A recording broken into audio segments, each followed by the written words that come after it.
hay un concepto que está creciendo mucho y ojalá creciese más en América Latina, que es todo el tema de la filantropía basada en la confianza. Cómo nos reunimos grupos locales a trabajar en pro de otros y quitarnos un poquito como la imagen de que es que tengo que tener yo mi placa, mi imagen.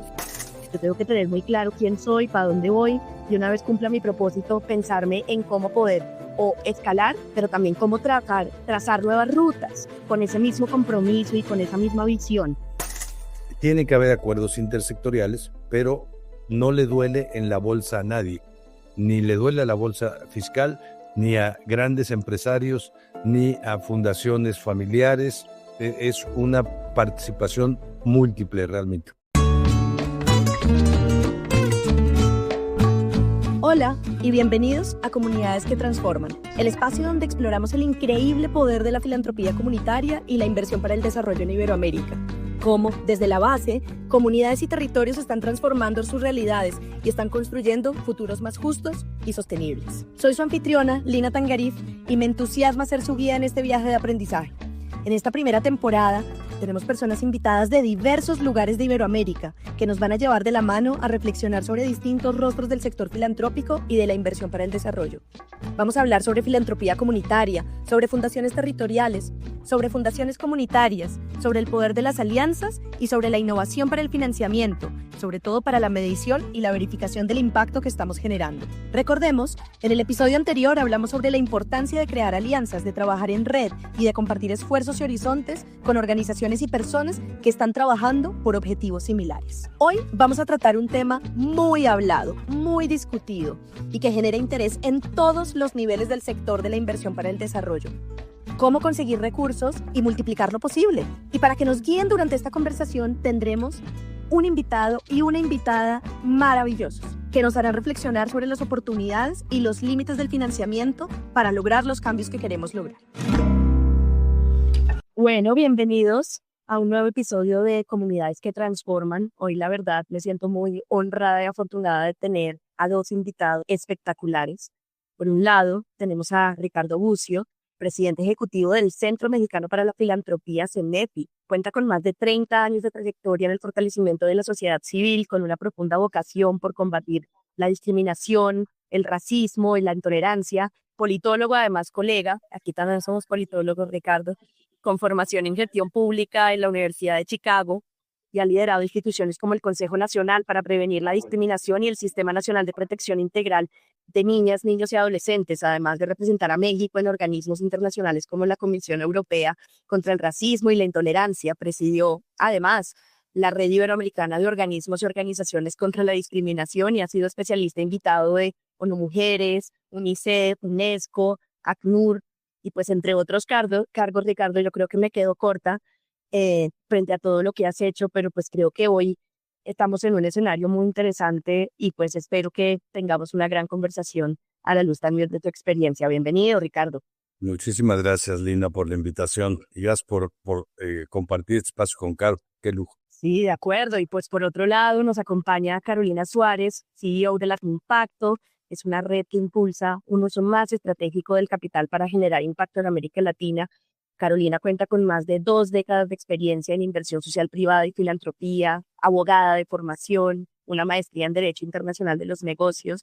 Dirigiste además durante más de 10 años la Asociación de Fundaciones Empresariales. Creo que tú la iniciaste, la creciste, la consolidaste y has sido asesora internacional de Ventures Philanthropy Center.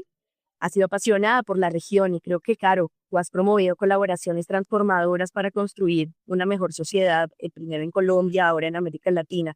Pues creo que hoy en día también eres miembro del comité editorial de la revista Alliance Magazine, del consejo directivo del National Advisory Board de Colombia, de la Fundación ICE y la Fundación Alfamundi. ¿Me quedó algo pendiente, Caro? No, más bien agradecimiento porque estar contigo y con Ricardo, con quien siempre aprendo. Ahora que mencionabas el tema de la AFE, pues para mí el CEMEFI fue mi motor, tanto CEMEFI México como GIFI, el Grupo de Fundaciones y Empresas de Argentina, era mi motor en su momento en América Latina, cuando en el 2008 decidimos con un grupo de fundaciones, 9 fundaciones, dar vida a AFE, y estuve 10 años y nunca pensé que ya voy a volver a hacer otra red. Pero bueno, aquí estamos, Ricardo, aquí estamos juntos y siempre motivada con de trabajar y colaborar con personas tan maravillosas como ustedes. Así que gracias por Para invitar. entrar en materia, y para entrar en materia, Caro y Ricardo, yo creo que hoy el contexto global de la financiación para el desarrollo nos está pidiendo una territorialización de recursos. La razón, de hecho, de este podcast tiene que ver con entender qué es lo que debemos hacer diferente, cuál es ese valor agregado que realmente surge desde lo local como inspiración para poder lograr mejores resultados a nivel nacional, regional y global. Entonces quisiera primero empezar con esta pregunta. ¿Qué piensan ustedes de la territorialización y de localización de los recursos? Ricardo, empecemos contigo, por favor. Bien, bueno, yo creo que es una exigencia, como tú dices, a partir del cambio de contexto, pero me parece además una gran oportunidad. Y yo agradezco que no hablemos en principio de crisis de financiamiento, que se escucha por aquí y por allá, sino de los modelos de financiamiento. Sí me parece que los modelos de financiamiento que se han ido utilizando los últimos años, sobre todo la dependencia de la cooperación internacional, pública y privada, ha hecho que cada vez haya un mayor desprendimiento de lo local en dos sentidos. Uno, eh, dejando de lado la posibilidad de que las personas naturales y las pequeñas empresas puedan participar también de los procesos de financiación, y la local también entendida como que, al menos en México, pero no solo en México, mucho en Centroamérica, temas que fueron disruptivos en la agenda de la sociedad civil en las últimas décadas, como género, medio ambiente o derechos humanos, fueron financiados sobre todo con estos mecanismos globales de financiamiento, y lo local no se hizo cargo de cosas que son absolutamente esenciales para nuestras sociedades, ¿no? La defensa y el cuidado de nuestros derechos en todas las dimensiones tiene que tener una participación, un involucramiento, un riesgo desde nosotros, desde lo más local posible. Claro, ¿tú cómo la ves? ¿Qué has visto en estos años? Yo creo que Latimpacto ha sido un pionero muy interesante en abrir un espectro conceptual con el continuo de capital y creo que esto nos abre también una oportunidad para poder entender cómo aterrizar ese capital, cómo se aterriza ese capital en lo local. Pues sí, coincido con Ricardo totalmente que esto no debe verse como una crisis, sino como una oportunidad. Y una oportunidad desde el origen de los recursos, como hacia donde se destinan los recursos. Y como esa interacción, no solamente en ese continuo de capital que buscamos crear puentes entre la filantropía, la inversión de impacto y las finanzas sostenibles como miradas innovadoras de cómo desplegamos el capital con distintas miradas de riesgo, de paciencia, pero también un poco entender, yo creo que es un llamado a la acción. Cuando llegan esos anuncios en enero, hubo mucho pánico al inicio, ¿no? Y muchas organizaciones, en especial países como Centroamérica, Colombia, donde vivíamos, digamos, muy acostumbrados, pues, digamos, con un apoyo muy importante, USAID, que no deja de ser importante, USAID, Inter-American Foundation y otras agencias de cooperación del Departamento del Estado, que son muy valiosas, no han dejado de ser. Creo que el hecho que nos estemos repensando, le damos como oportunidad, no quiere decir que tengamos conciencia y que ojalá la cooperación tampoco se aleje de América Latina, pero sí es un llamado a donantes, a corporativos, a filántropos, a tantos actores a que se sumen a estas causas. No podemos seguir siendo esta región inequitativa, pero también un llamado no solamente al sector privado, sino un llamado al sector público. ¿Dónde está ese sector público más dinámico? ¿Dónde están esas normas que lo hemos hablado muchas veces con Ricardo, el CEMEFE, que tiene un rol fundamental específicamente en el país de poder trabajar eso? Entonces, creo que eso sí viene siendo fundamental trabajarlo. Pues muchas gracias a los dos por la respuesta. Yo creo que esto nos habla como de un desgaste, ¿no? De los flujos tradicionales de financiación, incluyendo también el desgaste de las fuentes como la cooperación internacional y un llamado también a buscar autonomía financiera. ¿Cómo podemos lograr que las organizaciones más filantrópicas, que las organizaciones que se dedican en el terreno a generar impacto, puedan lograr generar sus propios ingresos sin depender de una sola fuente de financiación? Y sí, se habla mucho de diversificar, pero a veces es más fácil decirlo que hacerlo, ¿cierto? Quiero irme entonces un poquito a ese cambio de mentalidad, porque yo creo que esto requiere un cambio de mentalidad para poder entender de dónde es que se gestionan estos nuevos recursos. Ricardo, desde tu experiencia con CEMEFI, al frente del CEMEFI, ¿cuál es ese primer paso que tiene que dar una organización para poder empezar a buscar esos recursos en términos de su mentalidad? Mira, yo creo que siempre es muy útil abrevar de la historia cotidiana. La historia cotidiana te dice que las personas nos financiamos y financiamos las familias y nuestros procesos vitales a partir del trabajo y a partir de la participación de los cercanos, de los apoyos familiares, de los núcleos comunitarios, etcétera. Este ha sido también un mecanismo que han aprendido muchas organizaciones, que lo más local es lo que puede financiar los procesos más territoriales. A mí me gustan en ese sentido muchas de las experiencias, de las pequeñas experiencias en Estados Unidos, por ejemplo, en donde un pequeño poblado, quizá de 25,000 personas, puede tener 10 o 15 fundaciones, todas autofinanciadas y todas están encargadas de distintos espacios que son comunes, que son públicos, ¿no? Hay quien se encarga del río y hay quien se encarga de la escuela y hay quien se encarga de mantener la memoria y del museo local, pero todos son financiamientos en donde lo que están haciendo es corresponsabilizarse de lo que es común, con financiamientos pequeños, pero en donde todos participan. Y cuando hablamos o cuando yo mencionaba la parte de que trabajamos para poder tener un mecanismo de financiación, hay muchas organizaciones, es decir, generamos recursos, autogeneramos recursos a partir del trabajo. Hay muchas organizaciones que están haciendo este paso del hacia, incluso hacia la inversión de impacto a través de la autogeneración de recursos. Y yo creo que eso tiene un campo de acción enormemente grande todavía, enormemente grande. Hay una cantidad enorme de servicios y de bienes que necesitan las poblaciones, que necesitan incluso las grandes empresas, que pueden ser generadas por las organizaciones civiles. Las organizaciones civiles producen bien público y ese bien público ha tenido siempre una manera a veces más fácil y a veces más difícil, pero también de reconocer que la producción de bienes públicos requiere un financiamiento, requiere un pago también por el mismo. Yo creo que cuando hablaba de abrevar de la experiencia y de la historia, nuestra región tiene, por ejemplo, una experiencia muy clara en cómo la religiosidad popular, por ejemplo, genera tanta participación y genera tanta puesta en común de recursos. No es que la gente no ponga recursos, ¿no? La gente pone recursos para unas cosas y a veces creemos que nunca pone para nada. En América Latina la gente pone en la religiosidad popular muchísimos recursos. Yo digo, en México no hay un día de la fiesta patronal.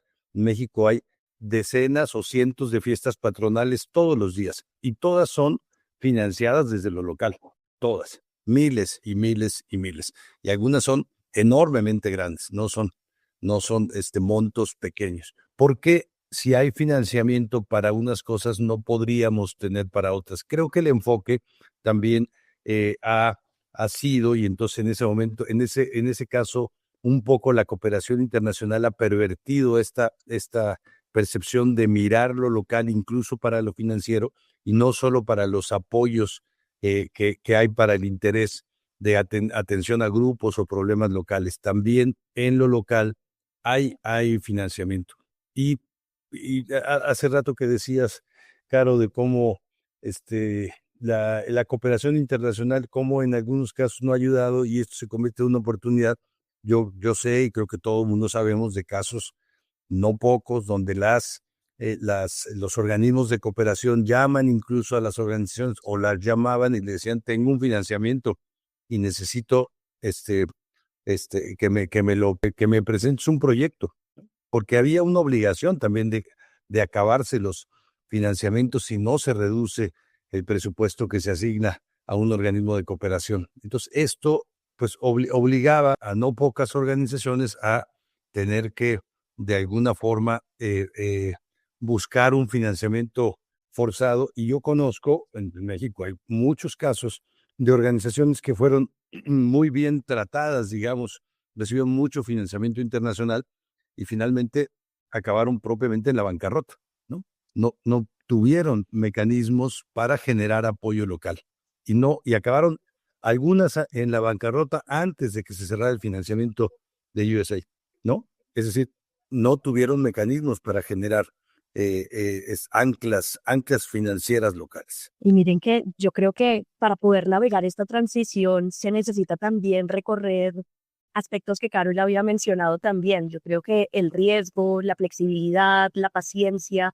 son características que hoy en día se necesitan porque al final hay muchas agujas que no se están moviendo. Todavía sigue existiendo el hambre, todavía siguen existiendo países con pobreza extrema, todavía tenemos personas que no acceden a la educación y quiero entrar un poquito a entender también qué es realmente lo que debería cambiar dentro de una organización para poder emplear otros mecanismos, Caro.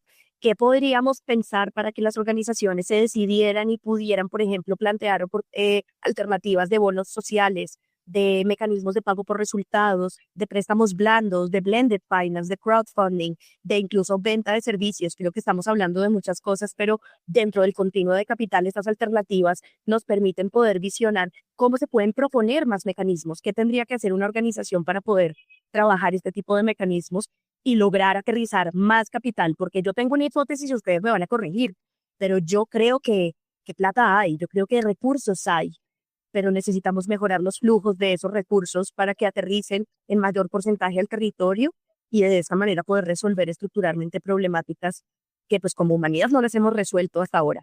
Nos ha quedado un poquito grande. ¿Qué hay que hacer, Caro, para eso? Pues mira, yo creo que hay que hacer muchas cosas y eso es lo que buscamos nosotros y es parte de las conversaciones que vamos a tener pronto en Impact Minds en 15 días. Uno es decir, para mí la filantropía juega un rol fundamental y no todo tiene que volverse inversión de impacto, porque la inversión de impacto tiene claramente una intención de generar impacto social y ambiental, pero también retorno financiero. Entonces, cuando tú hablas, cuando hay que tener claro que en países como los nuestros, donde hay tanta inequidad, donde hay tanta necesidad, pues todavía hay organizaciones que están en etapas muy primarias que hay que apoyar con, ahí sí, como decías tú, con un capital de mayor riesgo, de mayor paciencia, donde ahí llega la filantropía. Entonces ahí el cambio es, uno, por el lado de los que ofrecen el capital, es, digamos, también entender estas realidades, entender muy bien las comunidades, entender que no vamos a tener retornos financieros apoyando desde el comienzo y que a veces nos toca ir más allá y ahí el rol tan importante de fundaciones, el rol tan importante de familias, de los mismos corporativos. Hay un concepto que está creciendo mucho y ojalá creciese más en América Latina, que es todo el tema de la filantropía basada en la confianza. Y esto que decía Ricardo ahora, y la importancia del valor de la filantropía pues, comunitaria, es también cómo nos reunimos grupos locales a trabajar en pro de otros y quitarnos un poquito como la imagen de que es que tengo que tener yo mi placa, mi imagen. Yo estoy admirando, digamos, y ese MEFI está creando un fondo con sus organizaciones que va en esa dirección, ¿no? Como en lugar de que cada fundación, cada donante vaya en dirección unilateral, venga, construyamos juntos. Es difícil. Yo he tenido experiencias que, digamos, en Jalonada, tenemos unos fondos en Data Impacto, tiempo pasado, un proyecto que jalonamos cuando estaba en AFE, el proyecto colectivo Antioquia con Yaida es una alianza, y a veces a veces es difícil poner en conversaciones como, ven, es que queremos construir, y entonces salen y dicen, es que yo tengo el mejor proyecto. No, no, no, nadie tiene el mejor proyecto. Si tuviésemos el mejor, tenemos buenos proyectos, pero no el mejor. Si tuviésemos lo mejor, no estaríamos en estas necesidades y en estas crisis que estamos viendo. Entonces, por el lado de la oferta, hay que cambiar mucho, hay que confiar, hay que colaborar, pero también por el lado de los que reciben. Los recibes también deben estructurarse más. Yo creo que unas organizaciones sociales también deben verse no simplemente con la cara de la caridad, sino cómo se van a profesionalizar más, porque en esa medida van a poder acceder a recursos de otros tipos de organizaciones. Entonces se van formando y luego ya podrían llegar a futuro en unos años con una clara teoría de cambio, con una clara medición de su impacto, pues pueden llegar actores que son los que estamos viendo que están en temas de inversión de impacto. Entonces, eso por un lado. Por el lado mencionabas ahora una serie de mecanismos, mencionabas los pagos por resultados, mencionabas todo el tema de financiación combinada, y yo creo que eso es muy importante. Y ahí el rol importante lo juega el sector público. Un sector público que esté dispuesto y que confíe en el sector privado también para movilizar más instrumentos y más financiación. En la medida que yo tenga normas claras, en la medida que yo promueva incentivos tributarios, que es lo que, digamos, hemos visto que ha favorecido mucho los cambios y los filántropos, los ha motivado mucho en Estados Unidos, pues eso va a favorecer más. Que haya una estabilidad legal y tributaria. Hoy día del 1.57 billones de dólares que se invierten en temas de inversión de impacto, solo el 6% es en mercados emergentes. Mercados emergentes incluye América Latina y otros mercados emergentes. Pero al final podemos hacer mucho más como sector privado, pero en la medida que no tengamos una estabilidad legal y tributaria va a ser muy difícil atraer más actores, porque no estamos hablando de cooperación internacional. Yo creo que a pesar de que África sigue siendo la región de mayor atracción para donantes internacionales, tenemos mucho por competir en América Latina, el 40% de la biodiversidad. Esto es en América Latina, la riqueza que tenemos desde México hasta la Patagonia es increíble. Ahora pronto tendremos en noviembre la COP30 en la Amazonía. Y es importante ver, hoy estaba leyendo un post muy interesante porque la gente dice, pero ¿por qué Amazonía? Pero porque es muy difícil, es que llegar allá. Ricardo, que estuvo con nosotros en Manados hace 2 años, nos dimos cuenta que hay que vivirla. Entonces nos pasa mucho que escuchamos inversionistas diciendo, yo quiero donar 30 millones a la Amazonía. Venga y conozca el contexto. Venga, conozca las comunidades que estamos viendo. Y esto es desde, como decía, desde México hasta la Patagonia. Nosotros tenemos regiones muy diversas, países muy diversos, entonces hay que entender la realidad muy de cerca y todos tenemos que aportar, desde los receptores, desde los donantes y el sector público, por supuesto, es el gran motor.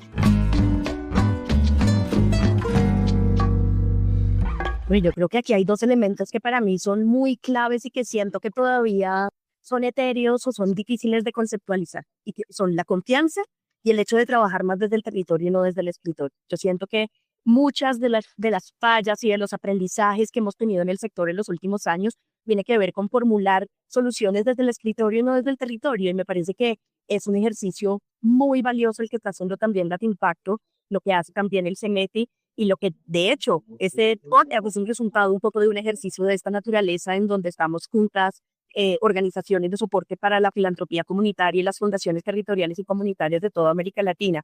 Y creo que en eso, Ricardo, me encantaría poder entender cuál es ese secreto para poder construir, sostener, porque creo que sostener es un verbo importante en estos tiempos en donde también estamos pensando en cómo seguir manteniendo el medio ambiente y cómo poder lograr que se junten las organizaciones a trabajar un poco más en equipo a nivel regional. Creo que el trabajo que está haciendo CEMEFI, articulando más de 50 alianzas nacionales en México, pues nos deja también esa pregunta de cuál es la fórmula, cuál es el secreto. Mira, yo creo que para construir la filantropía tradicional puede seguir siendo un mecanismo limitado, pero sigue siendo útil. Pero para sostener la fórmula que me parece, y hay muchas, voy a dar algunos ejemplos, pero hay muchas maneras que se han ido ideando a lo largo de los años, es tener un financiamiento múltiple, es decir, tener muchos financiamientos o mucha recepción de recursos de poco monto y no pocos recursos, pocos financiamientos de mucho monto. Muchos pocos y no pocos muchos, porque eso sí es lo que puede sostener. Y voy a dar algunos ejemplos. Hoy día la cooperación privada, las organizaciones que realmente hacen cooperación internacional en España están sostenidas por donantes naturales. Hay organizaciones que tienen 50, 100, 200, 500, 1 millón, 1.250.000 donantes mensuales. Médicos Sin Fronteras en España, que destinan 90% de sus recursos afuera del país, es una agencia de cooperación, tiene 1.250.000 personas. Es decir, 2% de toda la población del país le da solo a esa organización. Pero hay organizaciones que reciben de 750.000 personas, de 500.000 personas, de 250.000 personas. No es el modelo norteamericano, no es el de las grandes financiadoras también del norte de Europa, pero es uno que está construido a partir de enormes cantidades de personas que aportan poco. Ahora, hay otros mecanismos. En México se ha ido desarrollando un mecanismo que ahora está quizá en 7 estados, y creo que en esto, Caro, lo que dices del sector público, la intervención del sector público es vital. Tú conoces muy bien la FECHAC, Caro, la Fundación del Empresariado Chihuahuense, que lo que hace es un mecanismo de recaudación en donde los empresarios aceptan tener una sobretasa a un impuesto, es decir, incluso la proponen a los gobiernos, que representa muy poco, pero para decenas de miles de empresarios que tienen que pagar ese impuesto, el gobierno lo recauda y lo devuelve a una fundación que tiene un fideicomiso y que hace un ejercicio muy transparente, muy continuado y muy intersectorial de intervención social. Participa con una parte de visión, no con recursos. El gobierno, participan los empresarios, participa la sociedad civil y desde hace ya varios años participa activamente la academia. Hoy, este modelo, por ejemplo, en Chihuahua, en el norte de México, tiene ya 31 años, funciona muy bien, debe de destinar cerca de $25 millones al año, pero durante 30 años ya, y estas organizaciones y fundaciones en el estado tienen una solidez mucho más grande que en todo el país. Hay otros estados en donde se ha ido haciendo esto. En el estado de Guanajuato, en México, ahora se está recaudando casi $60 millones al año para las organizaciones civiles. El mecanismo no es tan bueno, pero tiene esta misma perspectiva. Miles, decenas y decenas de miles de contribuyentes aportan una sobretasa por un acuerdo cupular, no es que se pusieron de acuerdo todos, es un acuerdo de los organismos empresariales con el gobierno, pero eso está generando una gran cantidad de recursos para el financiamiento. Y tiene que haber acuerdos intersectoriales, pero no le duele en la bolsa a nadie, ni le duele a la bolsa fiscal, ni a grandes empresarios, ni a fundaciones familiares. Es una participación múltiple realmente. Y tenemos ejemplos en donde yo quiero referir uno en el estado de San Luis Potosí, en México, no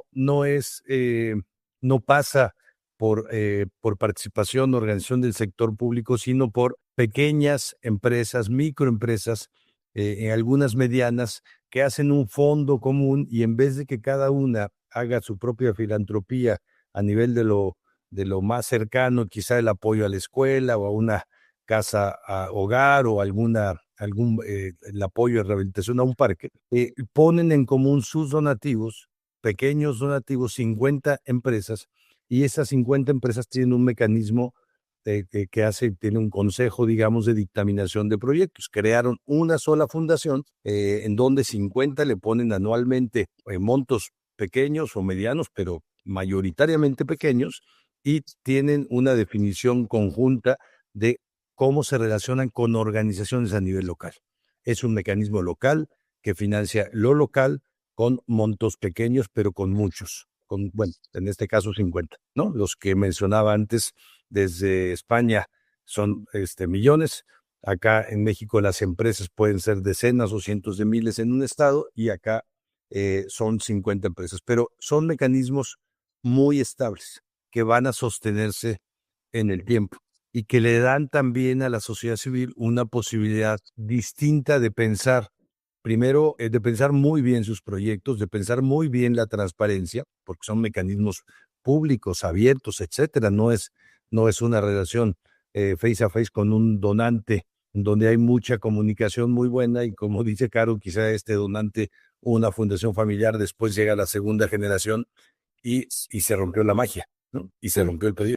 Y mira que esto que tú mencionas, y creo que ahí lo interesante es ver el tiempo que llevan estos mecanismos y cómo las organizaciones se han organizado y se han profesionalizado para poder ser vehículos financieros, para poder atraer este capital organizado. Yo creo que ahí, y gracias por mencionarlo, porque creo que parte también del objetivo de este podcast es poder resaltar un poco la importancia de las fundaciones comunitarias o las fundaciones territoriales como esos instrumentos o vehículos para poder atraer inversión organizada, pero también para movilizar la inversión local. Entonces, quisiera, Caro, que ahí nos dieras también tu perspectiva, porque sé que además tú fuiste una de las pioneras de esta idea. Básicamente podríamos decir que tú eres la culpable en el buen sentido de la palabra que hoy Territoria exista, y creo que parte de los esfuerzos de poder construir infraestructura social en el sector de impacto tiene que ver con la preparación de las organizaciones y con los caminos que además ya están siendo probados por comunidades, por organizaciones.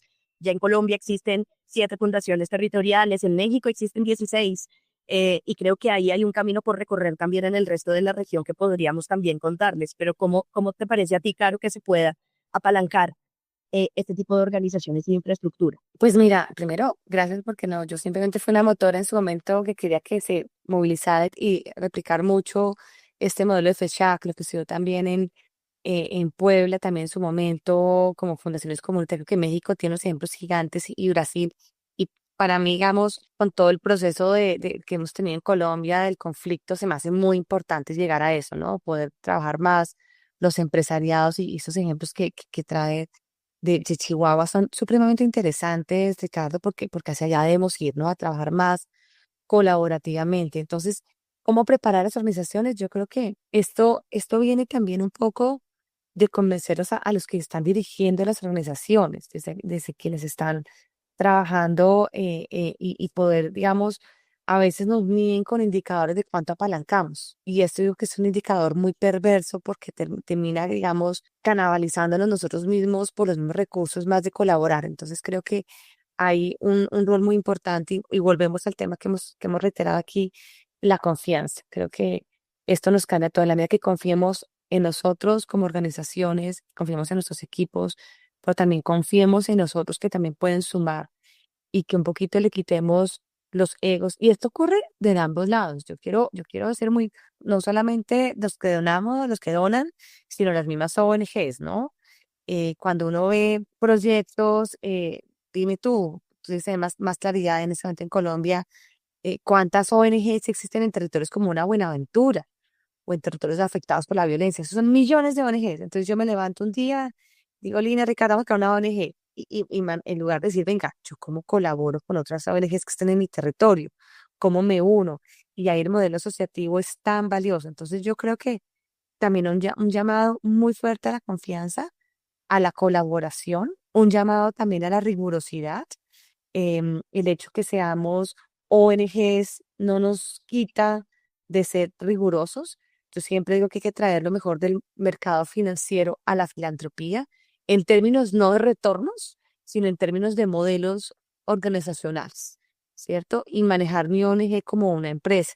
Porque ya los donantes, los filántropos, incluso sin buscar retorno financiero, cada vez son más estrictos en la forma como ellos quieren dar los recursos. Cada vez exigen más. Y creo que ahí el rol que cumplimos desde Territoria, desde CEMEFI, tantas redes, desde Latimpacto, es eso, poder apoyar a que realmente se consolide esta colaboración, se consolide estas confianzas entre nosotros, que haya fraternidad, pero también en dar mucho conocimiento hacia estas nuevas formas de recibir el capital, de dar apoyo no financiero. Nosotros desde Latimpacto tenemos dos cajas de herramientas, una de mecanismos de financieros innovadores, que está todo público, y otra de apoyo no financiero. Ambas las estamos ahora actualizando, esto viene del 2022.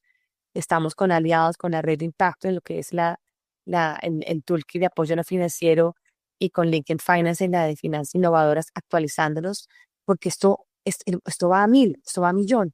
Y el cambio que hemos tenido drástico en Estados Unidos, pues, nos ha llevado a que rápidamente como organizaciones, nos repensemos en cómo dar respuesta a esto, porque las necesidades siguen, la Agenda 2030 corre y las necesidades aumentan. Entonces, ahí nos toca ser muy rigurosos y prepararnos todos, pero ante todo es la apertura y la disposición para hacer el cambio, porque no todos lo sabemos. Estamos acá todos aprendiendo. No, y no se me vayan porque tras esta conversación llega manos a la tierra, el espacio en el que llevamos las ideas al terreno. Lina, antes de que pases a esto, Claro. sobre la colaboración, algo que está motivando esta disminución de la cooperación internacional en México está fortaleciendo el diálogo entre las fundaciones en las financiadoras mexicanas, entre ellas. Ya venían procesos, nosotros estamos apoyando 3 grupos de fundaciones, no son aún la AFE, pero tienen una potencia y tienen unos buenos mecanismos de diálogo interno y están haciendo ahora, esto sí, a partir de enero de este año, encuentros y diálogos con las financiadoras internacionales que tienen presencia en México. Estas financiadoras tienen décadas aquí, algunas, y no se conocían con las mexicanas. no se hacen las mismas cosas, no, a veces sí en los mismos territorios, no convergen en temas, pero cuando se han sentado, tuvimos hace poco una reunión de 40 fundaciones entre unas y otras, y tenemos otra, justo regresando de Medellín, tendremos una, y en estas lo que están viendo es que tienen mucho más coincidencias de las que creían. Hay muchas posibilidades de suma y es indispensable para que haya colaboración desde el financiamiento en los operadores de los proyectos, tiene que haber una cooperación de los financiadores, bolsas en común, fondos colaborativos, acuerdos de trabajo y todo esto que menciona Caro, que es vital, el apoyo no financiero. ¿Cómo nos ponemos de acuerdo? Y cómo no tenemos además podríamos decir, a veces no tenemos apoyo no financiero, sino exigencias no financieras, ¿no? Hay mucha exigencia a las organizaciones y cada una tiene que dar cuenta de distintas formas a distintos donantes. Ahora creo que hay un proceso para ir acordando cómo mejoramos los proyectos a partir de mejorar estos acuerdos de financiamiento y también cómo lo hacemos de manera más colaborativa. Y Caro, yo creo cuando empecé a conocer esta perspectiva hace unos años de Latimpacto, me sonaba absolutamente novedosa. Y a lo largo de estos años, yo estoy convencido de que CEMEFI tiene el modelo de Latimpacto. CEMEFI busca un retorno ambiental, es lo que ha hecho mayoritariamente siempre con las empresas, busca un retorno social a través del trabajo con la sociedad civil organizada y tiene un retorno financiero por esto que reinvierte para poder tener mejor impacto ambiental y mejor impacto social. Es un modelo distinto, se fue creando con los años, pero ahora es un modelo además que tiene un financiamiento de recursos autogenerados de miles de instituciones, muy pequeños financiamientos, pero a partir de este modelo también. Entonces, lo que yo quiero es dar cuenta de que lo que está impulsando Latimpacto en toda la región no solo es posible, sino tiene ya también evidencias pues prácticas de cómo puede darse en la realidad y cómo puede favorecer contextos locales. Claro, ¿quieres ahí responder algo que te dice Ricardo? No, pues me encanta esto porque, digamos, de alguna manera, esto es lo que buscamos nosotros y también seguramente Ricardo con sus organizaciones también es generar estas reflexiones, cómo somos rentables. Y yo sí admiro mucho lo que hace o sea, admiro y hago la casa de Messi. Quisiera vivir en México nomás por tener la casa de Messi cerca, porque el mismo modelo, o sea, lo que han logrado y cómo han innovado a lo largo de estos años sigue siendo un referente para muchas asociaciones locales e incluso para la impacto. Entonces, yo creo que esta mirada de Ricardo, nosotros como organizaciones sociales, nunca debemos parar de repensarnos, de dar ideas, siempre estamos como innovando, ¿no? Porque nunca la respuesta, yo le decía al inicio, las respuestas no las tenemos a la mano. Si las tuvieras a la mano, recuerdo alguna vez alguien me decía, no, es que el sueño como fundación, y eso ya ocurre casos, Linked Foundation es una de ellas, tenemos términos acotados yo me creo, trabajo en 20 años y me cierro. Fíjate que ya Gates anunció, nuestra mirada debe ser también, no necesariamente tener términos finitos, impide que tengamos impacto. Ojalá que los propósitos que tenemos nosotros de Territoria, que tenemos en CEMEFI, que tenemos de Latimpacto, ya sean tan naturales que no tengamos que impulsar. Ahora, eso nunca va a ocurrir, porque siempre hay nuevas formas de hacer. Pero yo diría que si una fundación en particular tiene un propósito de ayudar a un territorio con unas comunidades, pues qué bueno que pueda graduar de comunidades y decir, cumplí mi propósito. Me voy a otro territorio o mudo mi teoría de cambio. Entonces yo creo que también tenemos que ser muy rigurosos en lo que queremos alcanzar y no quedarnos con una cantidad de sueños que a veces de tantos sueños no se alcanza la realidad. Entonces, mire, yo quiero lograr que en un término X, o la nutrición, o los temas ambientales, o los temas educación, tantas temáticas que trabajamos, lograr es alcanzar eso y saber que lo logré. Y ahí decidiré si cambio mi teoría de cambio, si mudo, si me cierro, pero apostarle a generar esos cambios y a veces dejar de soñar. Y esto ocurre también, vuelvo y digo, no solamente a los que dan recursos, sino a los que reciben recursos. Yo también debo empezarme a graduar en porque ya mi ONG logré cumplir con la meta que tenía o logré llegar a inversiones de impacto a que me ayuden a ampliar la capacidad que tengo como organización. Entonces, yo creo que la invitación acá es siempre a tener metas grandes, pero alcanzables y que y vayan midiendo de manera rigurosa. Pues miren que estamos llegando a la recta final de este episodio de Comunidades que Transforman. Yo creo que todas estas reflexiones de Ricardo y Caro son muy, muy valiosas y nos permiten entender también pues cuáles son esas posibilidades y la necesidad tan sentida de innovar y de pensarse también en una manera distinta de hacer las cosas, no solamente para diversificar fuentes de financiación, sino también para poder desarrollar esa infraestructura, desarrollar capacidades, desarrollar también nuevas perspectivas que al final también son muy pertinentes para la sostenibilidad y autonomía financiera de las organizaciones. Ahora nos vamos entonces a nuestra ronda rápida. Quiero que hablemos directamente a esos líderes, organizaciones que cargan con años, incluso décadas de experiencia. Creo que Caro ya ahorita les dice un mensaje muy claro y Ricardo también, como con esa desilusión de la financiación tradicional, ¿no? Yo creo que yo me quedo con la idea central que al final también para poder generar esperanza, pues se debe también planificar. Yo tengo que tener muy claro quién soy, para dónde voy y una vez cumpla mi propósito, pensarme en cómo poder o escalar, y creo que ahí viene un concepto difícil también en este sector de impacto, la escala, pero también cómo trazar nuevas rutas con ese mismo compromiso y con esa misma visión. Y que aunque a veces el camino está difícil, retador, creo que pues hoy tenemos muchos más mecanismos, muchos más potenciales de aliados, muchas más certezas de que al final no estamos caminando solos. ¿Cuál es ese mensaje de esperanza que ustedes le darían y cuál es ese primer paso práctico que le indicarían a estos líderes y organizaciones para empezar a explorar este nuevo universo de posibilidades, tanto de fuentes como de mecanismos alrededor de la financiación? ¿Qué nos dice, Ricardo? Mira, una es que algo que me da esperanza. En México hay una encuesta que se levanta, que es la encuesta nacional de acción solidaria y voluntaria. Dice que el 75% de las personas estaría dispuestos a apoyar alguna causa, algún tema, poner parte de su tiempo, poner parte de sus recursos. No quiere decir que se van a convertir o están pensando ser financiadores de algo, pero sí apoyar. Y de este porcentaje, 3/4 partes, es decir, la mitad de la población dice que hay un detonante para que eso suceda.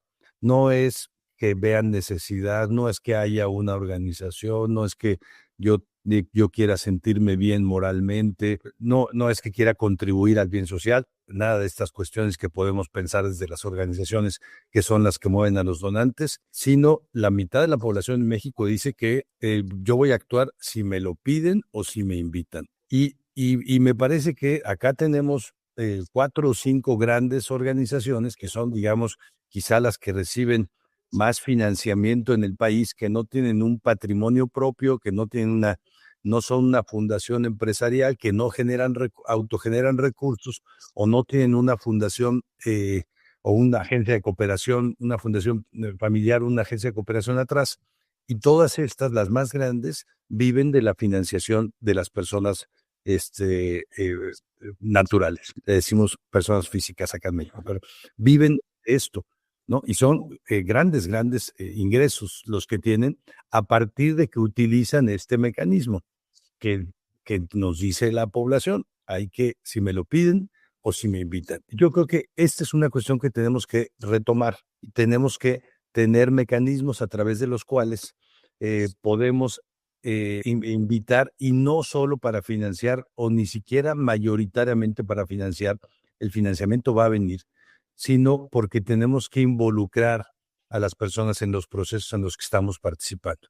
Y me parece que ahí hay a veces un dejo de, tú lo decías como competencia, Lina, pero hay un dejo de egoísmo en donde la causa me pertenece, en donde si yo abro quizá la organización estoy un poco en riesgo. Si esto se hace muy comunitario, después se me van a complicar, se me complica el control, las decisiones, financiamiento, mi logo se hace más chiquito. Esta parte sí tiene el riesgo. Hacer las cosas más comunitarias tiene un riesgo, pero yo creo que sin duda es un camino y es una gran oportunidad también. Claro, sí, sin duda. Y lo dice de ir solo, pues es más rápido, pero ir acompañado tarda más, pero llegamos más lejos, ¿no? La colaboración nunca es fácil, Y mi llamado sería confiemos, apostémosle y no bajemos la guardia, porque más que nunca la sociedad necesita de personas comprometidas, como cada uno de los líderes comunitarios, como cada una de las personas que están en los territorios, para sacar esto adelante. En la medida que haya más compromiso, seguramente habrá más donantes que se comprometan con las causas. Les agradezco mucho. Yo creo que la invitación aquí a colaborar radicalmente, a innovar, para mí movilizar recursos, tiene un 70% de riesgo, 20% de innovación y 10% de técnica. Al final, la gente cree que movilizar recursos es un arte que requiere de muchísimo conocimiento técnico, y para mí las mejores campañas, los mejores procesos de movilización de recursos tienen un proyecto sólido. Pero la plata está ahí, necesita aterrizar a proyectos mucho más sólidos, a organizaciones con más infraestructura, a procesos mucho más robustos de transformación, con visiones compartidas, construidas desde lo local y con diferentes sectores. Yo quiero agradecerles a ustedes por su generosidad, por compartir su conocimiento, y pues esperamos que después de este podcast hayan quedado con ideas un poquito más claras de cómo seguir movilizando recursos y no morir en el intento. Así que, Caro, muchas gracias por estar acá, por siempre apoyarnos y por siempre estar aquí firme como el plan. A ti, Ricardo, gracias, y a todo el equipo, a Santiago y a todo el equipo de Territorio, gracias por la invitación. Aquí estamos, aquí seguiremos. Un abrazo grande. Muchas gracias. Un abrazo, Ricardo, un abrazo para ti también.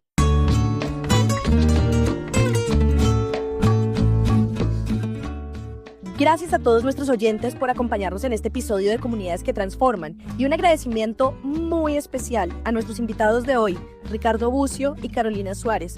Qué placer compartir este espacio con ustedes. Comunidades que Transforman es posible gracias al valioso trabajo de la Comunidad Iberoamericana de Aprendizaje en Filantropía Comunitaria, CIAF, y a la Red Wings, con apoyo de la Unión Europea. Esta producción estuvo a cargo de Territoria y mano de obra Estudio Creativo. Esperamos que esta conversación les haya motivado a explorar las oportunidades de financiamiento que puede haber en sus territorios y comunidades. A veces, las puentes para el cambio están más cerca de lo que creemos. No olvides suscribirte a nuestro canal de YouTube y a seguirnos en Spotify. Comparte y deja una reseña para que estas ideas lleguen más lejos. Soy Lina Tangarif. Gracias por acompañarnos en este episodio de Comunidades que Transforman. Hasta la próxima.